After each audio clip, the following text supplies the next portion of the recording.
Post colonial literature. Pakistan سے Canada لوٹتے وقت جب میرے مارکیز دوست سید عظیم مجھ سے ملنے آئے تو میرے لیے جو کتاب کے تحفے کے طور پر لائے اس میں جسٹن ایڈورڈز کی کتاب پوسٹ کلونیل لٹریچر تھی، جس میں پیلگریو میکملن پبلیشرز نے 2008 میں چھاپا تھا۔ کتاب نے پچھلی چند دہائیوں کی تخلیق کردہ ادب کے ایک نئے انداز سے دیکھنے کے لیے میرے ذہن میں ایک نئی کھڑکی کھولی۔ اس کتاب کو پڑھ کر ادب اور نفسیات کے طالب علم کی ناطے جو باتیں میں نے سیکھی اور سمجھی ہیں، ان کو میں مضمون میں رقم کرنے کی کوشش کروں گا۔ اس کتاب کے مصنف جسٹن ایڈورڈ 20ویں صدی کے ادب کو ایک خاص نقطہ نظر سے دیکھتے ہیں اور اسے پوسٹ کلونیل لٹریچر کا نام دیتے ہیں۔ ایسے ادب کی تفہیم کے لیے وہ ہمارے استعماریات سے تعارف کرواتے ہیں۔ ان کا کہنا ہے پچھلی چند صدیوں میں یورپ کی چند متمول اور طاقتور قوموں نے استعمار طاقتیں بن کر ایشیا افریقہ کے کئی ممالک کو محکوم بنا لیا تھا۔ ان استعماری قوموں میں فرانس، اسپین، پرتگال اور انگلستان شامل ہیں۔ ان قوموں نے ایشیا اور افریقہ کی قوموں کو اپنی کالونیز بنایا اور ان کے وسائل پر قبضہ کیا۔ اس طرح استعماری قومیں حاکم اور مقامی محکوم بن کر رہ گئیں۔ ایک ایسا حاکم و محکوم کا رشتہ آہستہ آہستہ ظالم و مظلوم اور جابر کا رشتہ بن گیا۔ یہ حاکمیت کئی ممالک میں کئی صدیوں تک قائم رہی۔ جسٹن ایڈورڈ کا کہنا ہے کہ کلونیلزم کے ظلم اور جبر کے محکوموں اور مظلوموں کی معیشت ہی نہیں بدلی، ان کی نفسیات بھی بدل ڈالی۔ محکوم اپنی عزت نفس کھو بیٹھے، اپنے آپ کو دوسرے درجے کا شہری سمجھنے لگے۔ ایسی سوچ جس نے محکوم قوموں کی نسلوں کی مجموعی شخصیت کو متاثر کیا۔ 20ویں صدی میں جب ساری دنیا کے سماجی، معاشی اور سیاسی حالات بدلے، دو عالمی جنگیں ہوئیں، ان محکوم قوموں اور مجبور ریاستوں نے کلونیل پاور سے آزادی حاصل کی اور ساری دنیا میں نئی ریاستیں قائم ہوئیں، جن میں ہندوستان، پاکستان، بنگلہ دیش، افریقہ کے کئی ممالک، کیریبین کے کئی جزیرے شامل ہیں۔ ان ممالک کے ادیبوں نے آزادی حاصل کرنے کے بعد جو ادب تخلیق کیا، اسے Justin Edwards post colonial literature کا نام دیتے ہیں۔ پوسٹ کلونیل کو ادب کو سمجھنے کے لیے ہمارے حاکم و جابر، مجبور، ظالم اور مظلوم کی نفسیات کی تفہیم ضروری ہے۔ اس مخصوص نفسیات کو سمجھنے کے لیے فرانس فینن کی کتاب دی ریسٹ آف دی ارتھ بہت مقبول ہوئی۔ اس کتاب کی متعدد زبانوں میں ترجمے ہوئے وہ آہستہ آہستہ انقلابوں کی بائبل بن گئی۔ فینن ایک ماہر نفسیات تھی اور فرانس میں نفسیاتی معالج کے طور پر کام کرتے تھے۔ وہ الجیریا کے فریڈم فائٹرز اور گوریلا فوجیوں سے اتنا متاثر ہو گئے نفسیاتی علاج چھوڑ کر انقلاب کا حصہ بن گئے۔ انہوں نے انقلاب کا یہ نظریہ پیش کیا جو تشدد ظالم اور حاکم مظلوموں اور محکوموں پر کرتے ہیں۔ ان کے سماجی لاشعور میں جمع ہوتا رہتا ہے اور جب محکوم، مجبور، مظلوم آزادی حاصل کرنا چاہتے ہیں تو وہ حاکموں اور جابروں کو اسی تشدد کا نشانہ بنتے ہیں جس کا وہ کئی دہائیوں سے اور صدیوں سے بنتے جا رہے ہیں۔ فینن کی نگاہ میں Decolonialization is always a violent phenomenon۔ فینن کا موقف تھا کہ کلونیلزم سے آزادی حاصل کرنے کے لیے مارکس کا نظریہ ناکافی ہے۔ مارکس صرف کلاس اسٹرگل پر اپنی توجہ مرکوز کرتے ہیں، لیکن یہاں مسئلہ رنگ و نسل کا بھی ہے۔ اس انقلاب سے کلاس اینڈ پیس دونوں شامل ہیں۔ 20ویں صدی کے بہت سے محکوم، مظلوم مزدور بھی ہیں اور کالے بھی ہیں۔ وہ دو محاذوں پر جنگ لڑ رہے ہیں اور وہ مزدور عورتیں بھی ہیں جو ان تین محاذوں پر ہیں۔ جو گے لیزبین بھی ہیں وہ چار محاذوں پر جنگ لڑ رہے ہیں۔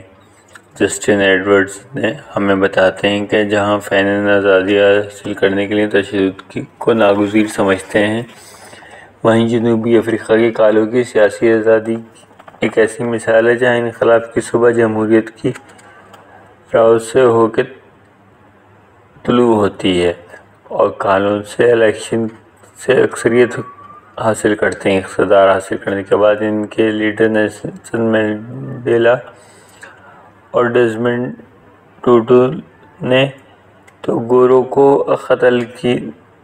نہ قتل کیا اور نہ ہی انہیں سمندر میں پھینکا، بلکہ کالوں اور گوروں کے تضاد کو حل کرنے کے لیے ٹروتھ اینڈ ریکنسیلیشن کمیشن قائم کیا، جس میں ظالم و مظلوم، جابر و محکوم کو یکجا کیا جاتا ہے، دونوں اپنی اپنی کہانی ایک دوسرے کو سنا سکیں، ظالم معافی مانگ سکے، مظلوم انہیں معاف کر سکیں۔ اس طرح ان کے زخم بندے ملے ہوئے اور انہوں نے تشدد کو ماضی کا جان کر خیر بات کہہ کر ایک پرامن مستقبل کو گلے لگا لیا۔ جسٹن ایڈورڈز کی کتاب کی ایک خوبی یہ ہے جہاں انہوں نے پوسٹ کالونیل لٹریچر کے تصور کے حق میں دلائل دیے، وہیں اس نقطۂ نظر پر جو تنقید ہوئی ہے اس سے بھی رقم کیا۔ آزادی کے بعد کا ایک متنازع مسئلہ بن گیا ادب۔ بعض انقلابی ادیبوں کا موقف ہے محکوم ریاستوں کے ادیبوں کو صرف اپنی مادری زبان میں لکھنا چاہیے، کیونکہ اگر وہ حاکموں کی زبان میں لکھیں گے تو اپنی جدوجہد سے انصاف نہیں کر پائیں گے۔ اس کی مثال کالوں کی جدوجہد ہے۔ اگر کالے ادیب انگریزی زبان میں احتجاج کریں گے تو وہ احتجاج انگریزی زبان کے تعصب سے متاثر ہوگا۔ انگریزی زبان کے الفاظ بلیک لسٹ، بلیک شپ، بلیک مارکیٹ انگریزی زبان کے تعصب کے آئینہ دار ہیں۔ بعض ادیب اس موقف سے اتفاق نہیں کرتے، ان کی نگاہ میں عالمی زبانیں اب کسی ایک قوم یا ملک خطے کی زبانیں نہیں رہیں۔ اگر محکوم چاہیں ساری دنیا ان کے مسائل کو سمجھے تو انہیں عالمی زبانوں میں لکھنا چاہیے، وہ ایک زمانے میں حاکموں کی زبانی کیوں نہ رہی ہو چکی ہو، اور نہ ان کا ادب صرف ان کی اپنی قوم تک محدود ہو جائے گا۔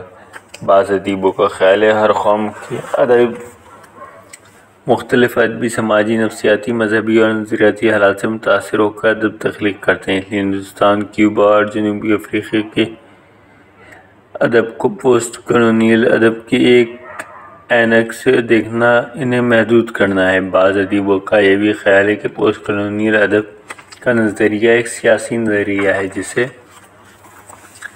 ادب پر لاگو کیا جا رہا ہے۔ ان قوموں اور زبانوں کے ادب کی تاریخ کالونیلزم کے دور سے بہت پہلے تک پھیلی ہوئی ہے۔ ایسے ادب کے سیاسی حوالے کے ساتھ ساتھ اور بھی بہت سے حوالے ہیں۔ ان کا موقف ہے ادب کو صرف ادبی معیار پر پرکھنا چاہیے، کسی مذہبی، سیاسی یا نظریاتی معیار پر نہیں، اور پوسٹ کالونیل ادب کا حوالہ سیاسی حوالہ ہے، ادبی حوالہ نہیں۔ بعض نقادوں کا خیال ہے یہ سمجھنا کالونیل طاقتیں رخصت ہو گئیں یا ان محکوم قوموں نے مکمل آزادی کر لی ہے، فقط ایک خام خیالی ہے۔ یہ قومیں سیاسی طور پر تو آزاد ہو گئی ہیں لیکن معاشی اور نفسیاتی طور پر آج بھی محکوم ہیں۔ وہ آج بھی حکومتوں کے انداز سے سوچتی ہیں اور اپنے آپ کو دوسروں سے درجے کا شہری سمجھتی ہیں۔ میری ایک مختصر سی نظم ہے: کالونیلزم۔ ہم نے اپنے آقاؤں سے نفرت کی ہے، ان کے نقش قدم پر سر بھی جھکایا ہے، ان کے منہ پر تھوکا لیکن ان کے عمل کو دل سے لگایا، ہم بھی کتنے سادہ دل ہیں۔ اس صدی کی ایک تلخ حقیقت یہ ہے کہ بہت سے محکوموں، غلاموں، مظلوموں نے اپنے حاکموں اور آقاؤں کے خیالات اور نظریات کو انٹرنلائز کر لیا ہے۔ اب وہ ان کی شخصیات اور نفسیات کا حصہ بن چکے ہیں۔ وہ سمجھتے ہیں کہ چونکہ وہ مزدور، کالے ہیں، عورت ہیں اور مادری زبان بولتے ہیں، اس لیے وہ دوسرے درجے کے شہری ہیں۔ نفسیاتی طور پر آزاد ہونا سیاسی طور پر آزاد ہونے سے کئی زیادہ مشکل ہے۔ پوسٹ کالونیل ادب سیاسی آزادی کے ساتھ ساتھ معاشی نفسیاتی آزادی کی نشاندہی بھی کرتا ہے۔ پوسٹ کالونیل دانشوروں میں چند ادیب ایسے ہیں جو ادیب ہونے کے ساتھ ساتھ سماجی اور سیاسی کارکن بھی ہیں۔ وہ معاشی، سیاسی اور نظریاتی استقبال، خاص طور پر گلوبلائزیشن کے مخالف ہیں۔ میں اپنے اس مضمون کو اروند رائے کے اس احتجاجی جملے پر ختم کرنا چاہتا ہوں: The only thing worth globalization is a descent. Justin Edward کی کتابیں ہمیں 20ویں صدی کے ادب کو ایک نئے نقطہ نظر پڑھنے کی دعوت دے رہی ہیں۔ ایڈورڈ نے اپنے موقف کی وضاحت کے لیے جن 100 کتابوں کو اور ناولوں کا حوالہ دیا، میں اپنے ایسے شائع ادیب اور دانشوروں کے لیے ہیں جو اجتماعیت، ادب اور سیاست کے پراسرار رشتوں پر غور کرتے رہتے ہیں، مندرجہ ذیل کتابوں کا چناؤ کیا ہے۔ Books about literary and political theories: The Rest of the Earth by Frantz Fanon, 1961.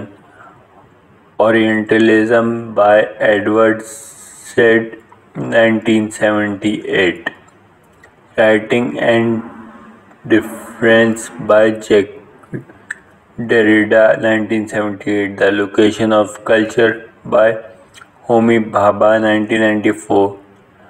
Of Grammatology by Gayatri Spivak, 1976. The Empire Writes Back by Ashcroft,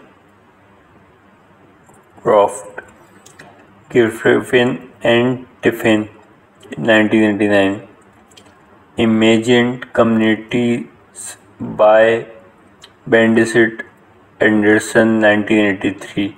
In Theory Classes, Nations Literature by Ejaz Ahmed, 1992. Rhetoric Empire by David Spur, 1993. Imperial Leather by Anne McClintock, 1995. Novels: Pyramid in Babylon by David Malouf. Do Androids Dream of Electric Sheep by Philip Dick. Saza Boy, a novel in written English by Ken Saro-Wiwa, 1985. Midnight Children by Salman Rushdie, 1981. In an Antique Land by Amitav Ghosh. Beloved by Toni Morrison, 1987. Anil Ghost by Michael Ordente J. The Black Album by Hanif Qureshi, 1995. Funny Boy by Sham Salvador, 1994. The God of Small Things by Anil Tirai, 1997.